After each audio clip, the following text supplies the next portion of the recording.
Florida Congressman Greg Steube is on the House Committee on Ways and Means and the House Permanent Select Committee on Intelligence and joins us now. So thank you for being with us again. What's your reaction to the Vice President's remarks and that post from Congresswoman Luna? Yeah, I agree with what the Vice President said, but at the same time, we have 4 Republican senators who are refusing to nuke the filibuster to pass the things the American people elected us to do.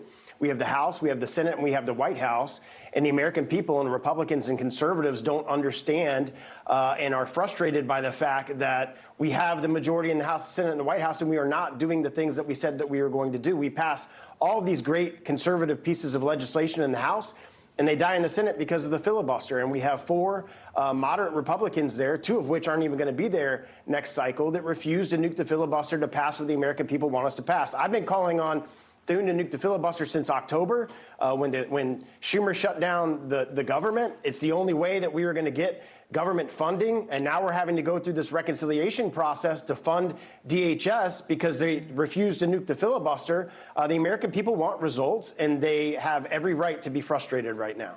So, Congressman, what do you respond to folks like me who want the Save America Act passed, but I worry what Democrats would do without a filibuster, how much worse Obamacare would have been, or the fact that Puerto Rico and D.C. are going to be added as states, and then we will never see a Republican Senate again. This is the only thing we've got holding us back from a complete Green New Deal rammed through by Democrats. Yeah, to think that the Democrats aren't going to nuke the filibuster if they have a trifecta in government leadership, they're absolutely going to do that. They attempted to do it in 2021. Schumer tried to do it, and the only thing that held them back was Manchin and Sinema. They're not there anymore. James Carville yesterday or 2 days ago was in some interview and said that Democrats shouldn't talk about it, but if they get control of the government again, they should nuke the filibuster and make D.C. and Puerto Rico a state to ensure they have 4 new senators and put 5 new justices on the Supreme Court. So to think that they're not going to do it when they get leadership, I think is pretty ignorant of the process and the statements that Democrats have made. They've tried to do it in the past and failed.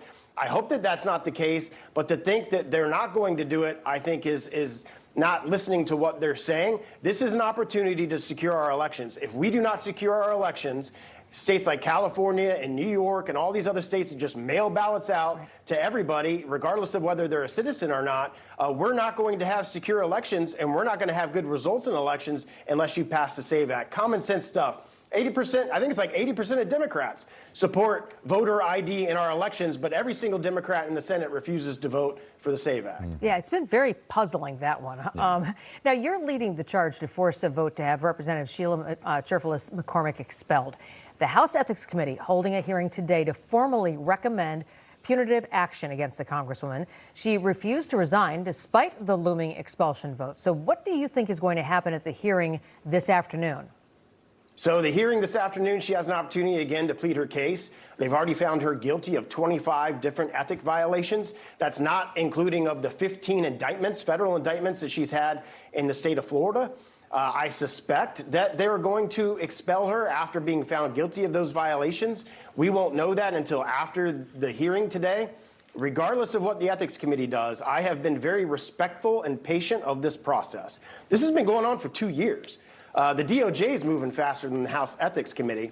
In December, I filed the expulsion resolution, but I was asked to wait so that they could go through the trial, they could go through the evidence, they could have a decision. I have done that. We should know either tonight or first thing in the morning what the Ethics Committee recommends, and I'm going to move forward of calling my resolution up for expulsion. Yeah, Congressman, and does that same strategy work when it applies to your fellow Republican from Florida, Corey Mills, who also faces the possibility of an expulsion? I mean, to bring some, I mean, he hasn't been indicted of a crime. Right. The ethics investigations that have been going on, I assume, I'm not on the committee, that's been going on, they haven't determined any type of guilt as it relates to Mr. Mills, so we should follow the exact same process. I have been very respectful of that process to ensure that we have done the things that we said that we are going to do with the Ethics Committee. We've gone through the trial, we've gone through the evidence, we've had hearings. She's had her day in court as it relates to the House of Representatives, and it's now time to take action based on the recommendations from the committee.